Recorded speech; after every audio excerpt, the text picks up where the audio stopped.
ইনি বিগত দিনে আমাদের ডোমকল সাব ডিভিশনের এসডিপিও হয়েছিলেন।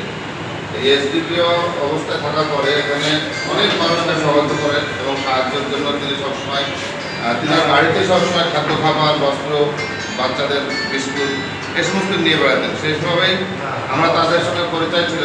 এই পরিচয়ের পরে তখন থেকে তিনার সঙ্গে আমরা কাজ করি।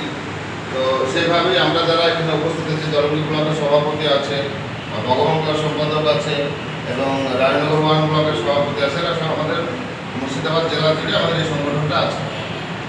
এই সংগঠনটা সম্পূর্ণ ফারুক মোহাম্মদ চৌধুরী চালায়।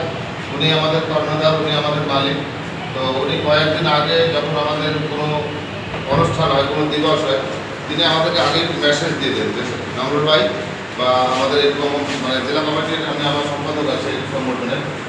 তো ডাক্তারবাবুরা যেহেতু আমাদেরকে রাত দিন কষ্ট করে, ডাক্তারবাবুরা যেভাবে অসহায় মানুষদের সহযোগিতা করে, মানে এমন একটা কষ্ট পায় মানুষ, সেটা ডাক্তারদের ক্ষেত্রেই তারা আরাম পায়, সুস্থ হয়। তো তাদেরকে আমরা অবহেলিত, ডাক্তাররা সবসময় অবহেলিত থাকে।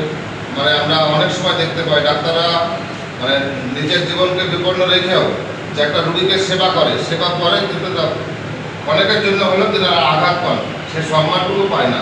সেই সম্মানটুকুর জন্যই আমরা মানুষ জীবনে যখন জন্ম নিয়েছি, আমরা শুধুমাত্র এটাই চাই, টাকার চাইতেও আমরা সম্মানটাকে বেশি গুরুত্ব দিই এবং প্রত্যেকেই সেটা লক্ষ্য রাখি। তাই আমরা সেটুকু করার জন্য আজকে আমরা এখানে উপস্থিত হয়েছি।